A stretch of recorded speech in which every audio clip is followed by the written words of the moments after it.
Ils ne font qu'un avec l'eau et réalisent des performances exceptionnelles.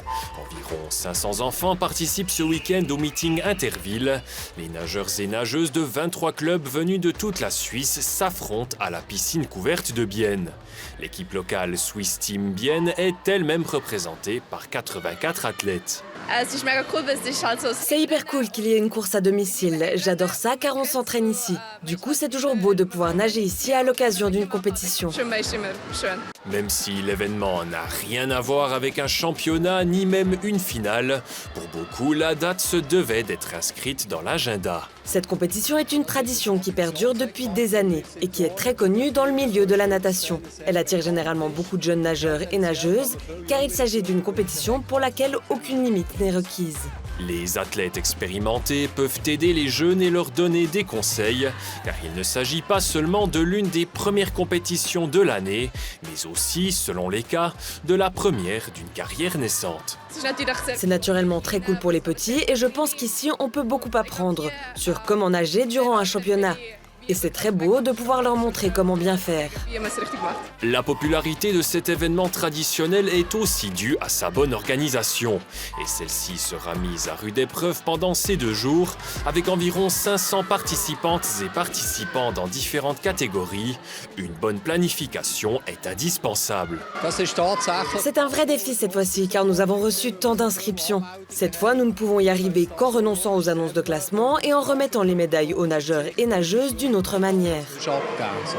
Et bien sûr, le chronométrage est lui aussi indispensable.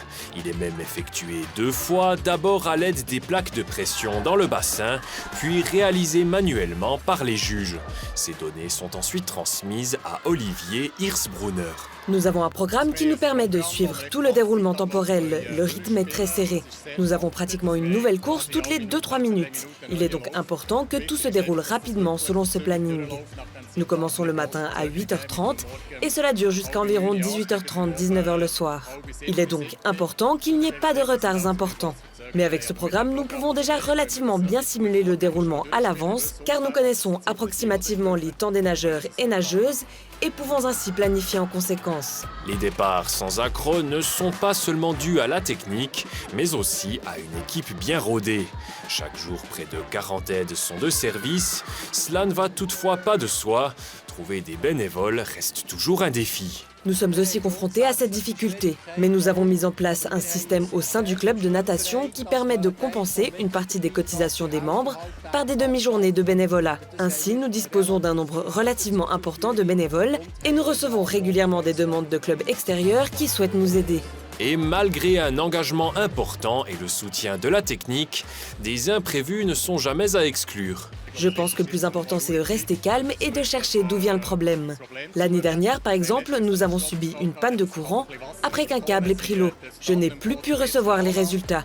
Nous avons donc brièvement stoppé la compétition, le temps de trouver une solution. Nous avons peut-être perdu entre 5 et 10 minutes, mais nous avons pu poursuivre une fois le problème résolu. Que tout se déroule conformément aux directives dans le bassin, c'est la tâche d'Andreas Chance.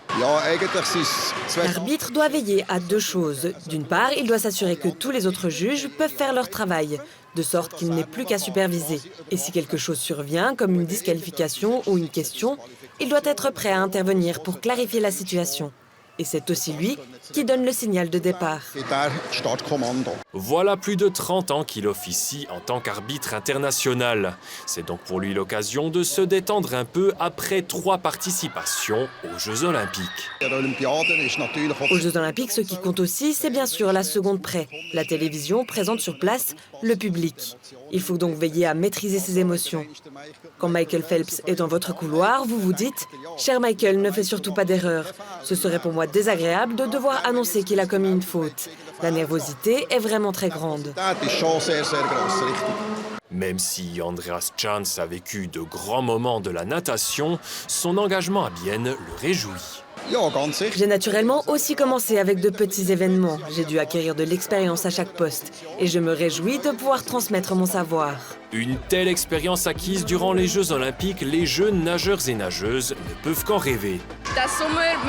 Cet été, j'aimerais bien me qualifier à nouveau pour la finale des championnats d'Europe junior et peut-être même remporter une médaille.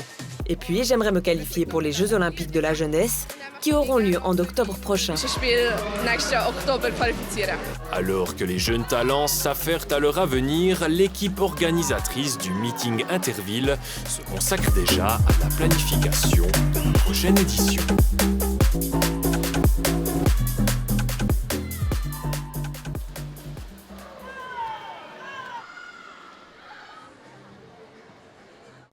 Et on termine cette émission avec un aperçu des résultats sportifs du week-end.